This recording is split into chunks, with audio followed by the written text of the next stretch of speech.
দিনকে এই সমাজকে যদি নেশা মুক্ত করা যেত, এই সমাজে হাজার হাজার ঘরের ডিভোর্স বন্ধ হতো, এই সমাজে অ্যাক্সিডেন্ট বন্ধ হতো, এই সমাজে ক্রাইম বন্ধ হতো, এই সমাজে খুন বন্ধ হতো, এই সমাজে দুর্নীতি বন্ধ হতো, এই সমাজের যুবক ছেলেগুলো নবাবের অবদ্ধ হতো না, এই সমাজের নারীগুলো স্বামীর ভালোবাসা পেত।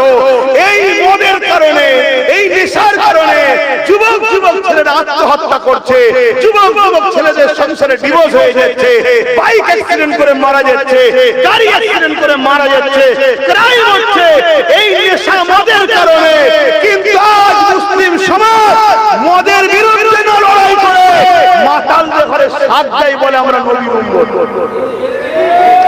এই জন্যই তো আজকে আল্লাহর হুকুম, এক জালিমের দ্বারা এই সব কাজ হচ্ছে।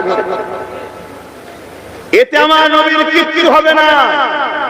পুরো পৃথিবীর লোক যদি বলে মুহাম্মদ রাসূলকে ভালোবাসি না, আল্লাহর জাতের কসম করে বলছি আমার মুহাম্মদ রাসূলের এক যারা পরিমাণ কিচ্ছু যায় আসে না। এটা কি কোনো ভোট দিয়ে তৈরি করা নাকি? এটা কোন সাপোর্টারের দিয়ে তৈরি করা নাকি যে তুমি বাবা কালকে খুনি ছিলে, এখন জনগণ তোমায় ভোট দিয়ে সিএম বানিয়ে দিয়েছে? এরকম ব্যাপার নয়। এটা মহান স্রষ্টা নিজে সিলেক্টেড করেছে। ইন্নাকা লাআলা খুলুকিন আযীম। আমি মহান স্রষ্টা বলছি, আমার সৃষ্টি কায়নাতের মধ্যে সর্বশ্রেষ্ঠ হলো মুহাম্মদুর রাসূল। জোরে বলুন সুবহান।